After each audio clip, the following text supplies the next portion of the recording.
The court sitting in Bungoma did not even put Didmus Barasa on his defense. The court noted that the prosecution had not put forward evidence that would on its own convict the member of parliament who was accused of killing Brian Olunga before running away for 3 days. But it is the phone calls Olunga's father received and what he was told by several witnesses that make him believe that Didmus Barasa is responsible some way, somehow, for his son's death. This here is the story of the Republic versus Didmus Barasa and how 3 witnesses saved a member of parliament from going to jail. I am Brian Obuya. Murder Tips, Not My Gun, begins right away.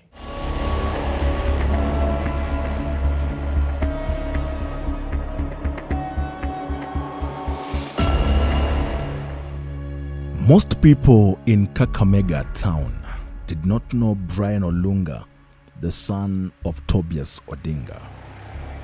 The boy hailed from Samitsi in Kakamega North. Those who knew him had probably been visitors at this joint that stares at you on the left of the highway as you enter Kakamega town.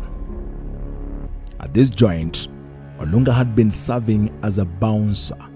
His strong body physique had given him an upper hand over his peers who were still struggling with unemployment in a country where the Kenya Federation of Employers say has a youth unemployment rate of 67%. In short, having a job at this time was and still is more of an exception than a rule. Olunga worked here fending for his young family and himself. It was just a matter of time before Olunga was approached and given a new job. He was employed as a part of the security detail of Kimilili parliamentary candidate Brian Haemba. On election day, he was shot and killed at 5 p.m. He was 21 years old.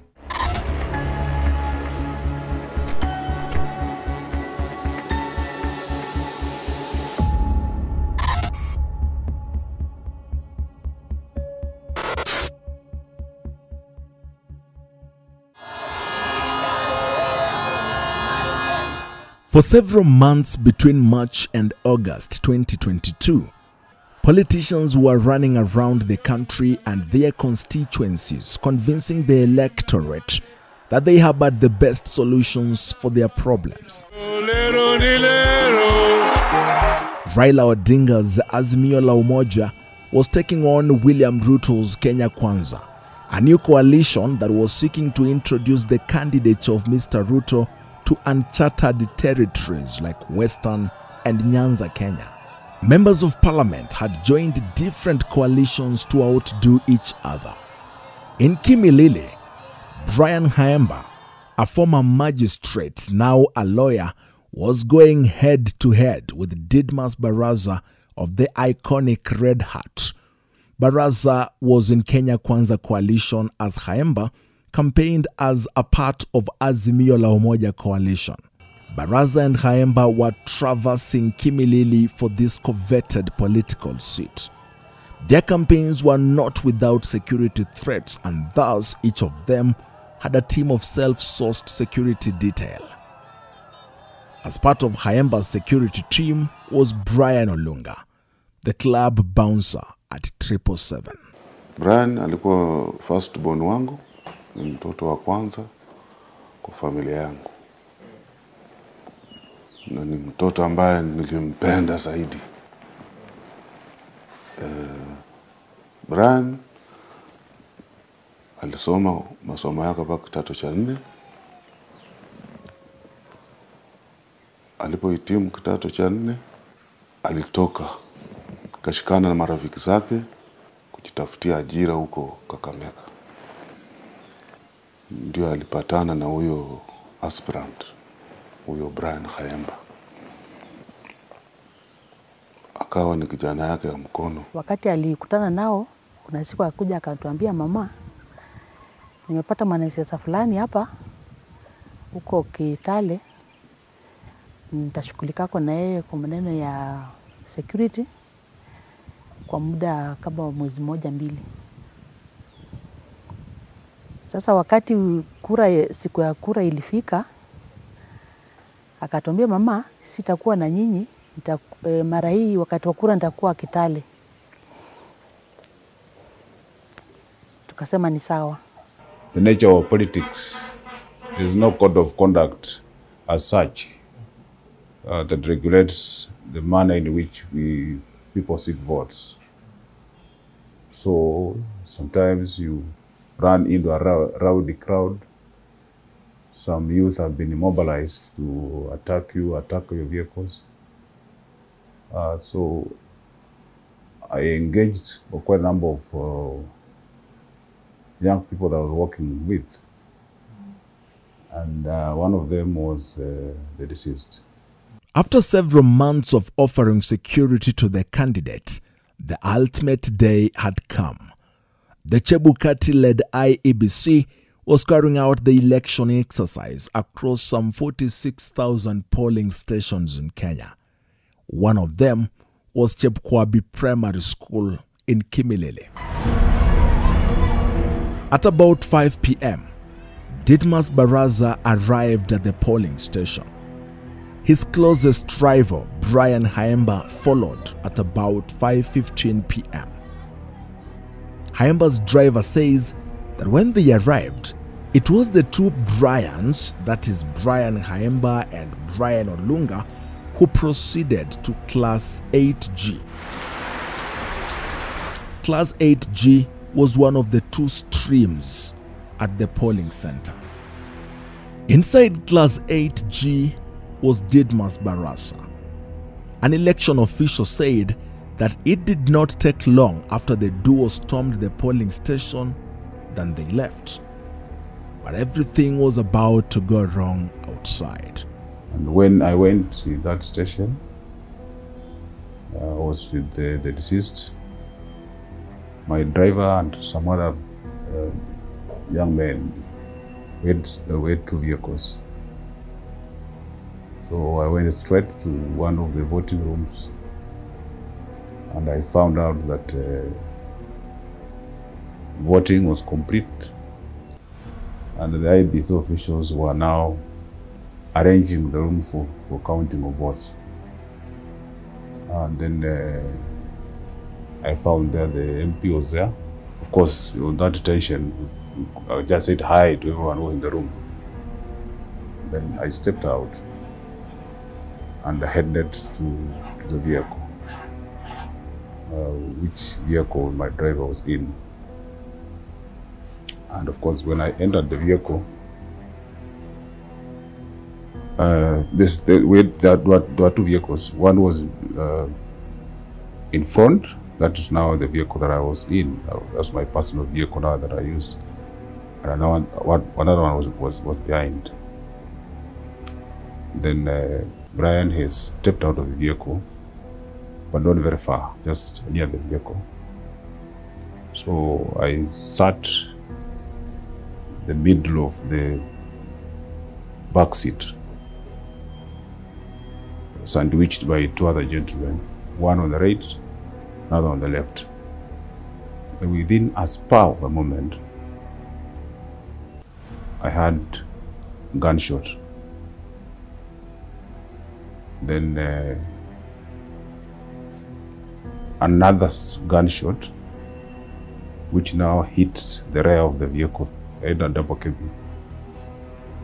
At that time now Brian hit, and it happened within a flash of a second. Brian entering the vehicle now on the co-driver's seat and gunshot. Of course, that tension, we could know what gunshot is, why is it happening. So the vehicle in front had to start, because the one that in front had blocked us, so it had to start. And Brian now, I saw he was bleeding. He's seated now next to the driver, without the co-driver's seat. But now his head was bending towards the driver. And he was bleeding heavily. His face was covered with blood all over. So at first, my instinct told me maybe the gun, the shot, had hit the side, the window screen, and therefore those debris of the windscreen had fallen on his face, because you couldn't see where. I couldn't see a wound, but the blood all over the face. So we had to rush from the scene. And you know, now people are, after the gunshot, people were running all over. And then we sped off. And now blood was coming now more faster than it was. Then we head towards Kimilili Sub-County Hospital. Then I left my bodyguard, my driver there. We had, of course, the doctor was already attending to him. Then I rushed to the police station, so I made a report. But as I was speaking to the DCIO, the driver called me and said, "We have lost him, the deceased." The events were happening the evening of August 9, 2022. It was now about 6 p.m. But that night, the Odingas almost slept without knowing that their son's body lay cold somewhere. Kila mara huwa napitia WhatsApp, lakini hiyo siku sikupitia. So wakati nilienda kujilasa, nikapata rafiki yangu mmoja ananipigia simu. Tobias, uko wapi? Nikamwambia hapana, mimi leo nimeenda nyumbani mapema. Nilikuwa na uchovu kidogo. Niambia hapana, leo umeenda kwa WhatsApp? Niambia hapana, mimi sijaenda WhatsApp. Niambia hapana, fungua WhatsApp. Niambia nini iko? Niambia hapana, wewe fungua WhatsApp. Fungua WhatsApp. Naona news na trend kwa WhatsApp kwamba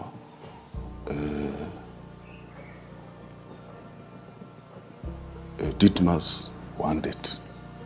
Kashindo, Didmus wanted.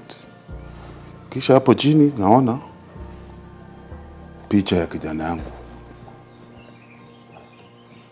Na huyu nikaamsha mama yake, nikamuuliza, unaona naonaje kwa WhatsApp?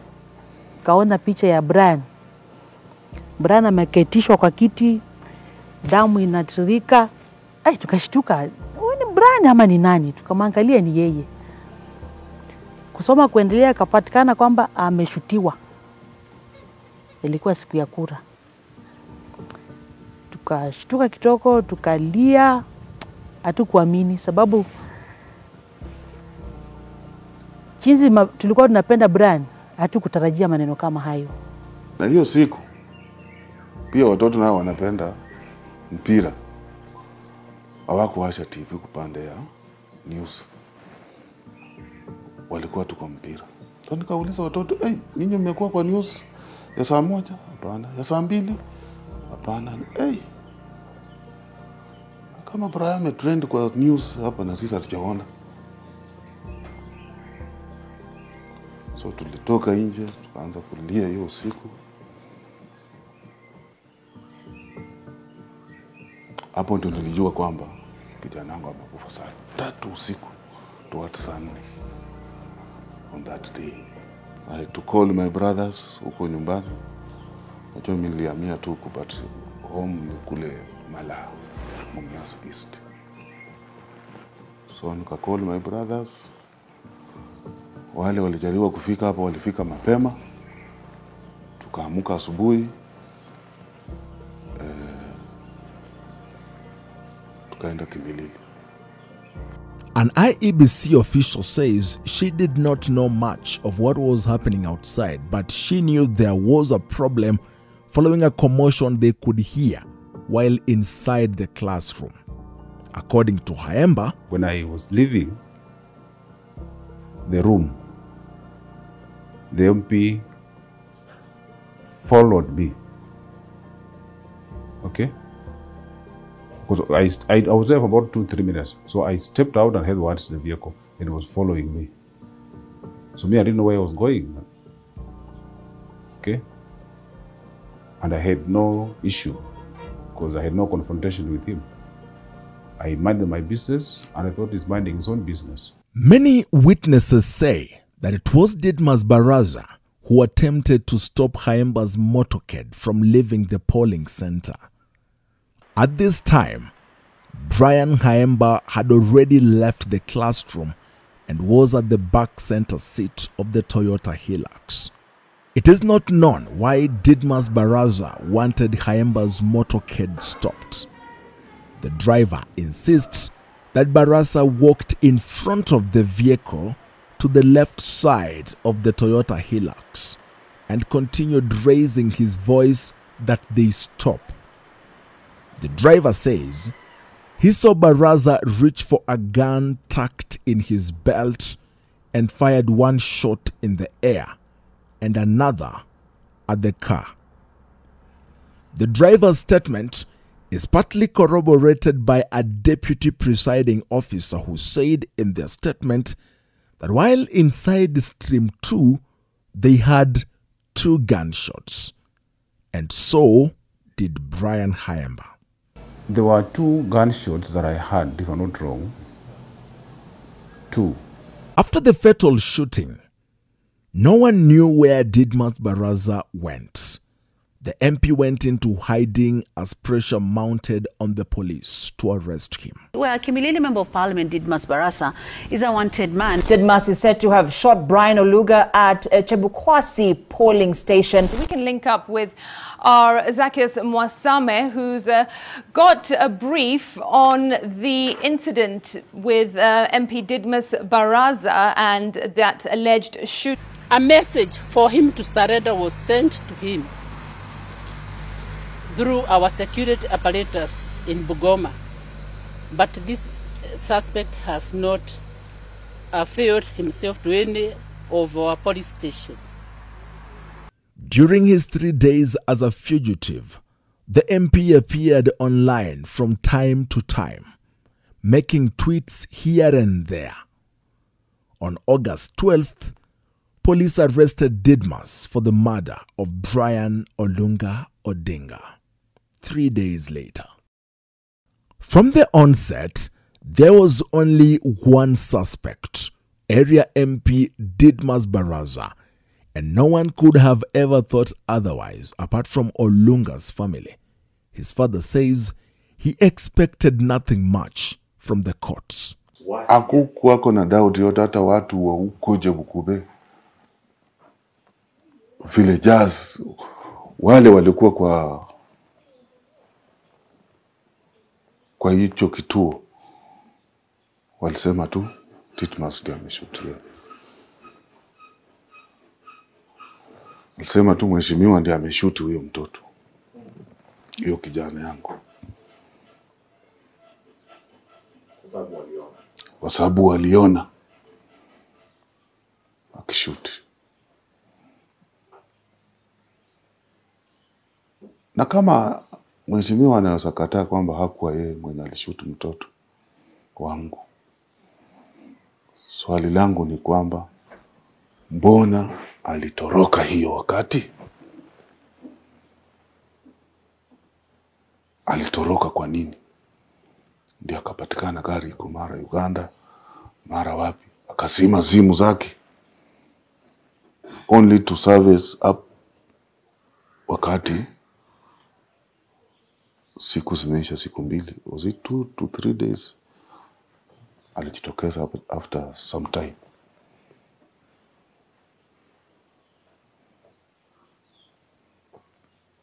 So hakukuwa na doubt yote kwangu mimi. Kulingana na ripoti ya TCIO yenye nilipewa, mtoto wangu aliwawa na mheshimiwa Didmus Barasa. On the 22nd of August 2022, Barasa would be arraigned at the Kakamega court for the murder of Olunga. In a 7-month trial, the DPP called about 24 witnesses to lock the case against Barasa.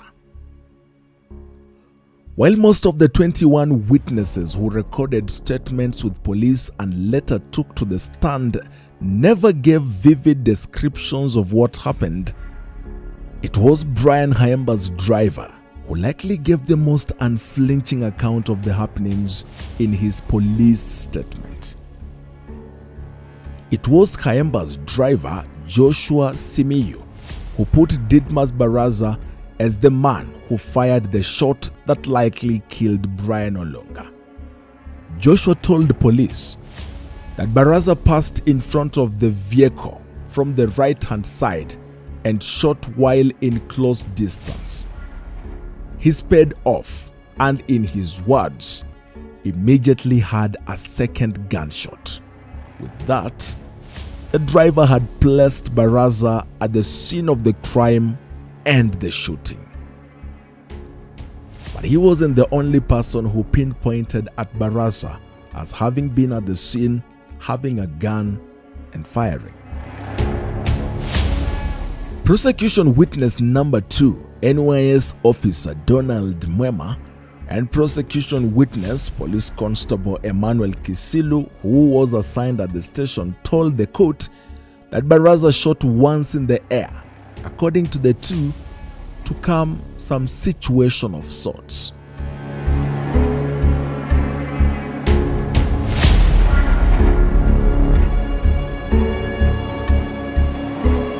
There is no doubt that Brian Olunga was shot dead inside a car at a polling station in Bungoma. Someone pulled the trigger.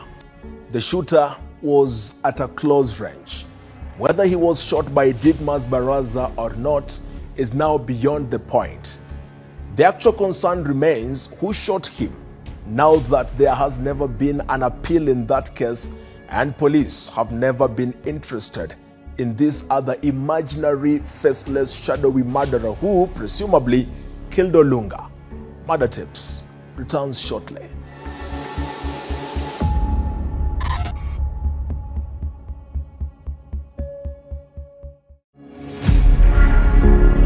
Investigating officers, Inspector of Police Peter Kamau, Corporal Ruben Maniki, Corporal Nix Karani, and Police Constable Bernard Mwange had conducted what from the surface appeared to be one of the most thorough investigations I had ever seen. The detectives had no doubt that Didmus Barasa had killed Brian Olunga. Him being a reader, we were all surprised to see a reader who is tempered, hot-tempered, to an extent of killing somebody for an offense which is not yet disclosed. The Kimilili MP-elect Didmus Barasa, who says he was acting in self-defense. The media was running with the details. There was not so much confidence in the reporting of the murder, partly because it was difficult to believe it. What was difficult to believe is not that a member of parliament had shot someone, no. They do it oftenly and get away with it with impunity. The difficult thing to decipher was that a member of parliament had shot a person not as a stray bullet, but aiming at them and shooting them straight in the nose from just about 5 meters. But this is one case where police made their case so tight, but also knew how to lose it. It added to a list of what we see as compromised cases. And shortly, I will show you how.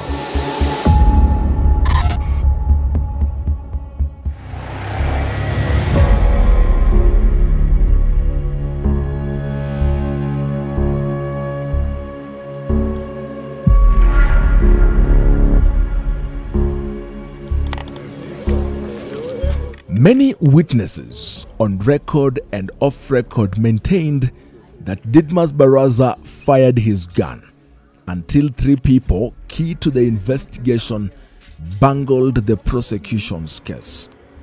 Murder Tips does not know whether the bungling of the case was coached and planned, but we could see how it actually happened. These 3 people were prosecution witness number 8, Joshua Simiyu, who served as Kayemba's driver during the shooting. Brian Kayemba himself was prosecution witness number 1. And 3, the ballistics examiner, Alfred Mbalani Kahi. Let's begin with Simiyu. Despite telling police that he saw Barasa draw his gun and fire and that he was close to their vehicle, Simiyu later told the court that he had gunshots as they drove away. The driver appears to have expunged the part where he told police, and I quote, "While I was trying to drive off, I noticed Honorable Didmus Barasa was signaling me to stop, as well as raising his voice that we stop. He passed in front of the vehicle to the left side, still ordering us to stop. By then, he had drawn his firearm and shot while in a close distance. Almost immediately, I sped off when I had a second gunshot which hit the left screen of the cabin." End of quote. The left cabin is where Brian Olunga sat. The failure by Simiyu to reiterate this statement in court was highly regretted by Justice Rose Ougo, who indicted him. For Brian Kayemba, The entity or the person that made justice not to be done to the deceased is none other than the ballistic expert. None other than the ballistic expert. I went to court. I gave evidence. It's there on the record. It's public record. You can access the court documents. that record says that Kayemba told the court that Barasa was on the right-hand side of the vehicle, while in fact, Barasa was on the left side, as was demonstrated by Inspector Alfred Mbalani of the DCI Ballistics Unit. And this was further corroborated by other witnesses, including his own driver, Joshua Simiyu. That record further says Kayemba told the Ougo court that he did not see Barasa display his gun or shoot, but had gunshots as they drove away. The dramatic and chaotic moment, as described by the driver in his statement, was too intense to imagine that an aspirant sitting at the center of the back seat wouldn't see when he believed that his life was in danger. After all, it was the only place where everyone's attention was, and indeed, Brian Kayemba saw it all unfold, if at all it did. We know this because he gave the same flow of events as his driver and as is in his statement during Olunga's burial. Kayemba's narration was captured live on TV. But in brief, I was moving around just like another candidate around the polling sessions to certify myself on the ongoing voting process and the counting or preparation of the counting of votes. So on that particular polling session, when I arrived there, I was with the deceased, who was my personal aide. We went straight to the stream, the voting stream. And Didmus was inside there, and the IBC officials were in preparation for commencing the counting of votes, of course starting with the presidential election. I lasted in that room for less than 2 minutes. Then I stepped out, went straight to my car, so that we could go to other polling stations. Apparently, Didmus was following us, so when I entered the vehicle, he came straight to where the vehicle was, went to the driver and ordered the driver not to drive off. But of course the driver could only take directions from me. He proceeded to start the car so that he can move from that particular station. Then he crossed on the front side from the driver's seat to the co-driver's seat where the deceased was sitting, and removed his pistol from the waist and aimed at the deceased, shooting him on the right side, right nose. Of course, there was bleeding, and we rushed him to Kimilili sub-county also for treatment. Unfortunately, he was pronounced dead on arrival. And then there was the ballistic examiner, Alfred Mbalani, who conducted investigations on the firearms and fragments that had lodged in Olunga's head. He told the court that his report was inconclusive before forwarding it to a government analyst, Dennis Owino Onyango, who testified as witness number 10, finally finding that Didmus Barasa's gun did not fire the fatal shot that took the life of Brian Olunga. That testimony would have been funny, only that it is too ridiculous, and here is why. You see, Alfred Mbalani represented the DCI as a ballistics examiner. Mbalani says, and he told the Rose Ougo court, that Didmus Barasa's gun did not kill Olunga. But the DCI was speaking from both ends of its mouth. The agency had on August 24, 2022, given a detailed statement on the progress of the case. Investigators at Mazingira Complex were not mincing their words. They told the public that ballistic examinations had shown that Didmus Barasa's gun had killed Brian Olunga. In fact, part of that statement reads, similarly, ballistic experts based at the DCI National Forensic Laboratory linked Barasa's firearm to the fatal shot that took away Olunga's life. This followed a report issued by the ballistic experts after the investigating team forwarded Barasa's Glock pistol, a cartridge retrieved from the scene, and bullet fragments to the ballistic lab for forensic analysis. The report noted that the recovered cartridge was fired by the Glock pistol issued to Didmus Barasa.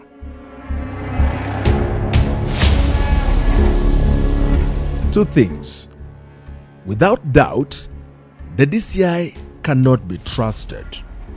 The DCI that investigated Olunga's murder and the DCI that presented evidence before the High Court in Bungoma could not have been the same one. How can such an agency be trusted in any way, in anything? With such ping pong, the case against Barasa had collapsed. The entity or the person that made justice not to be done to the deceased is none other than the ballistic expert. It would be the most unfair for me to say that a judge or judiciary failed. I have been a judicial officer for 15 years. And I can tell you for free that such a case revolves around, even minus me or minus the driver, the report of the ballistic expert alone can convict someone. While Brian Hayemba faults the ballistics examiner, the Ross Ougo court saw it differently. According to the judge, the prosecution's evidence was supposed to be able to convict Didmus Barasa should he have chosen to remain silent during the trial. In simpler terms, the evidence should be so tight that it establishes a prima facie case. In 2018, Justice Richard Kipkoech Limo found that A prima facie case is established where the evidence tendered by the prosecution is sufficient on its own for a court to return a guilty verdict if no other explanation in rebuttal is offered by an accused person. In this case, Justice Rose Ogo, in her thinking, found that the evidence adduced did not require Barasa to defend himself. In her judgment, she fell short of calling out the two witnesses. On page 5 of her 7-page judgment, Justice Rose Ogo wonders, so, who shot the deceased? The evidence adduced has not revealed who shot the deceased. There was no direct evidence that the accused was seen shooting the deceased. The reports on the firearms do not link the accused to be the one who shot the deceased. The only person who could shed light on the same to enable this court put the accused on his defense is PW1 and PW8. PW1, in this case Brian Haemba, and PW8, his driver Joshua Simiyu. Rose Ogo had ruled that should Brian Haemba or Joshua Simiyu would have told the court that they saw what actually happened and who shot Olunga, then Didmus Barasa would have had a case to answer. But more ridiculous things were being said in the court in Bungoma. Clara Nyama Wabwire, a presiding officer who was witness number 6, and Ruth Nasimiyo, a clerk who was witness number 7, told the Rose Ogo court that they had more gunshots after MP Didmus Barasa had rejoined them in the classroom. You see, the two election officials painted in the mind of the judge that there was some random shootings somewhere outside the polling station but within the compound of Chebukwabi Primary School. But the bigger issue was not in court, but outside it. Who killed Brian Olunga? From the look of things, there were only 3 firearms in the polling center at the time of the shooting.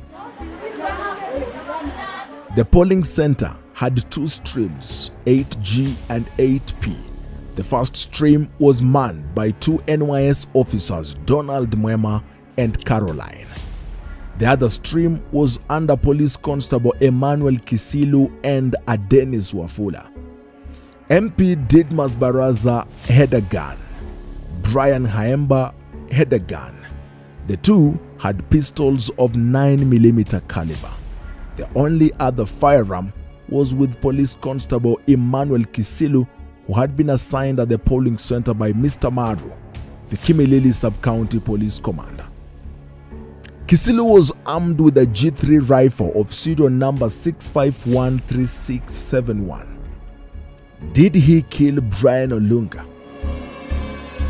Because the truth is, Brian Olunga, seated on the co-driver's seat, was shot dead by someone inside that polling station and just 5 meters from him. Are you still convinced that the Ega MP shot Brian Olunga? From where I sit, because the narrative which was being played, the matter went to court, and even the kind of questions that were being asked by the defense lawyers were that there were several guns, and therefore you could not tell which gun shot the deceased. Of course, nothing can be further from the truth. I was armed, I had a gun, but I never used it.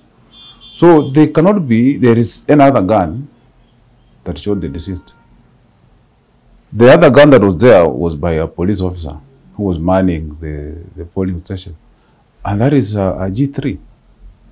If a G3 was to shoot, the damage and the extent of the wound is known, because the caliber measurement of the bullet that is discharged by a G3 is not the same as the caliber measurement of a pistol. Back in Samitsi, the Odinga family feels betrayed and let down. They saw firsthand as the evidence in their son's murder got washed away. Kulikuwa na ushahidi kwamba Didmus ndiye alimshoot. Ushahidi wa kutosha. Sasa wakati waliandika ushahidi wa kwanza, ushahidi wakati kesi ilianza, tukaona tena ushahidi unaanza kutofautiana. Ule ushahidi ulikuwa wa kwanza, tena watu mashahidi wakaanza kubadilisha kulingana na hatuelewi kwa nini walikuwa wanabadilisha. His father and mother hope that someday justice will be served in whatever manner. Kwangu naona mnyonge hana haki. Kwa sababu kama serikali ya sasa haiwezi fuatilia tukapata justice ya kijana yetu, ni heri hata hiyo kesi ikuwa appeal, tuapili hiyo kesi hata kama itakaa miaka 10 ama zaidi, na ni kama hii serikali yetu tusaidia. Wacha hii kesi ikuwa appeal, tuapili, ikae itulie mpaka wakati ile serikali inaweza tusaidia sisi kama wanyonge. Itakuja uongozini. Hapo ndiposa hiyo kesi itaendelea. Kama apili ingefanywa iwekwe bending, wakati serikali itakapoingia mamlakani na ionekane kwamba ni ya kuchali maslahi ya binadamu, hapo ndio naona kama kesi inaweza anzishwa kwa hapo, na haki ya mtoto wangu ifanye nini? Ipatikane. Sababu naona kwamba katika hii serikali haki ya mtoto wangu haiwezi patikana.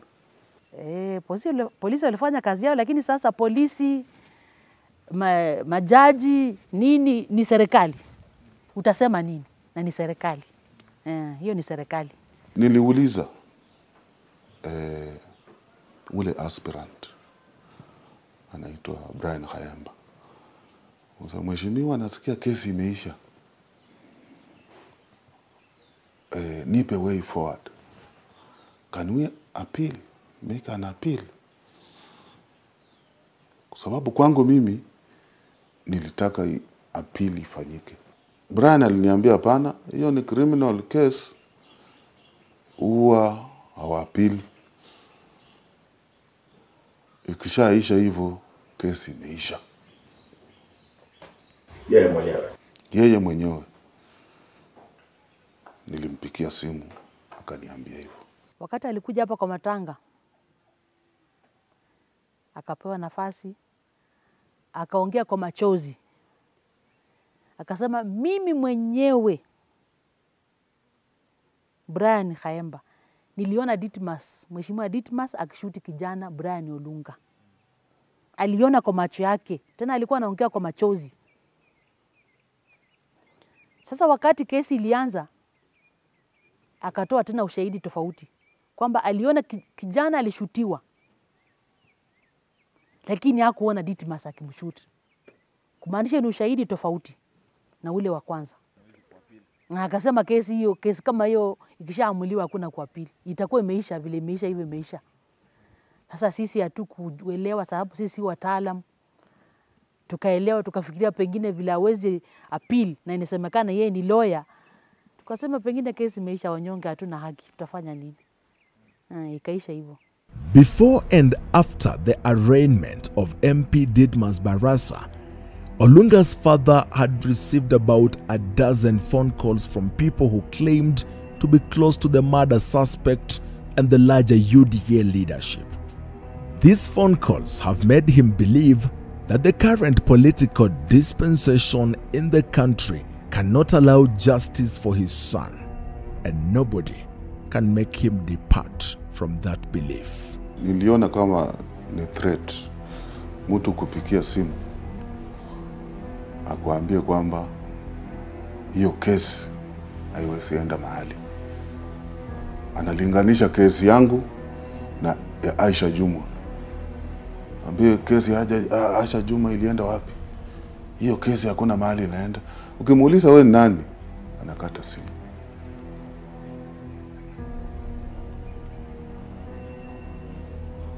Mwingine anakupigia na kuuliza, "Pato unaendelea na hiyo kesi?" Mimi nikamwambia, "Hapana, mimi sina kesi yote. Serikali ndio imeshtaki Didmus, sio mimi."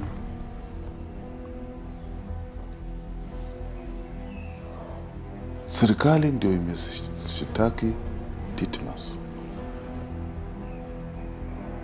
Kupitia kwa serikali, kama haki inaweza patikana kwa mtoto wangu, basi sisi tumengojea